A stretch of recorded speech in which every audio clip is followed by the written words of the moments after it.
Turno para o señor Leizaga, que en primeiro lugar volvía a criticar, está en papel de oposición, lógicamente, a Xunta de Galicia por a súa inactividade e tamén reiteraba, volvía a solicitar o plan Renove para o sector do moble. Coa autovía, que a segunda fase da autovía que debe conectar a Estrada con Santiago, ou en materia industrial co proxecto Cidade do Moble, cuestións todas elas nas que nós levamos tempo traballando desde o grupo parlamentario e que protagonizaron algunhas iniciativas neste último ano, pois se constata de novo esta inacción, esta parálise. E isto é especialmente preocupante cando os datos económicos e os datos de emprego nos din cada vez que sai un que estamos na peor das situacións.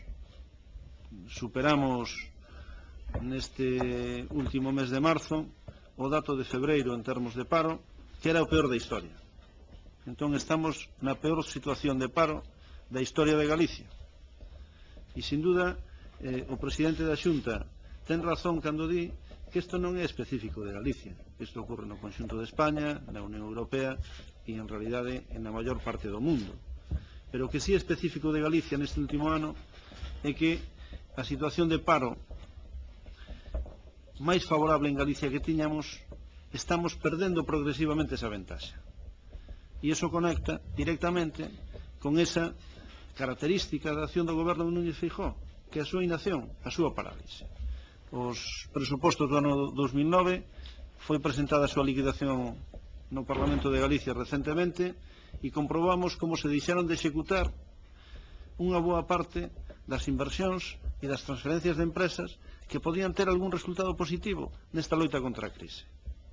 Por exemplo, a licitación da obra pública, a Xunta de Galicia tuvo o triste récord o ano pasado de situarse por primeira vez desde que hai rexistros estadísticos por debaixo da licitación de obra pública nos concellos. Estas cousas pois acaban tendo efectos na área económica e teñen efectos que significan máis cidadáns que están nunha situación de desemprego, máis familias que teñen dificultades para chegar a final de mes. No último debate do Estado de Autonomía nos fixemos alrededor de 125 propostas de carácter económico.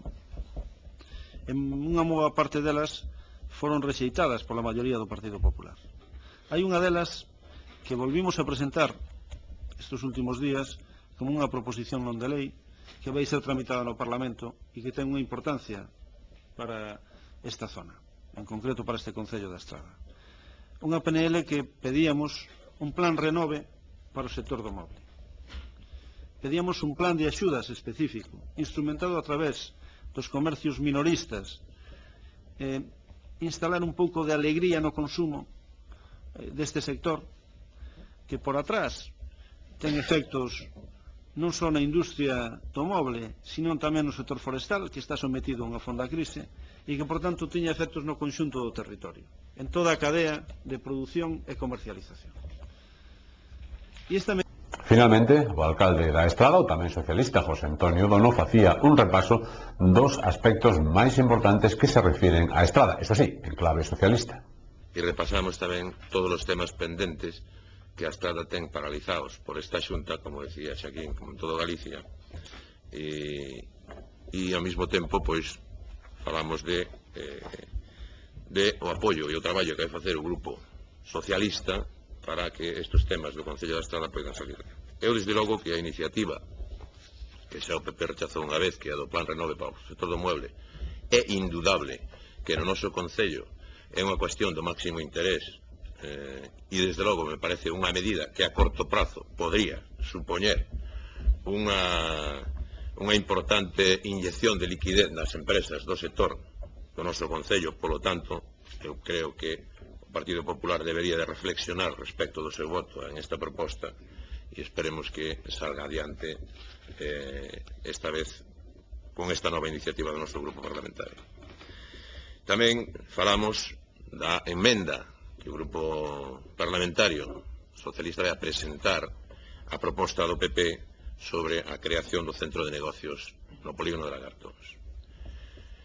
Ben, este centro de negocios que xa estaba previsto no proxecto, que xa existía a cidade do Mole, por tanto, que non é ningunha novedad e que nós evidentemente estamos de acordo, non podía ser de outra maneira, entendemos que é unha das cuestións fundamentales desta cidade do Mole que estaba proxectada e que, por lo tanto, como digo, apoyamos. O que sí, nós vamos a presentar unha emenda no sentido que xa temos manifestado, que é o de que este polígono se inclúa na temporalidade 2009-2011.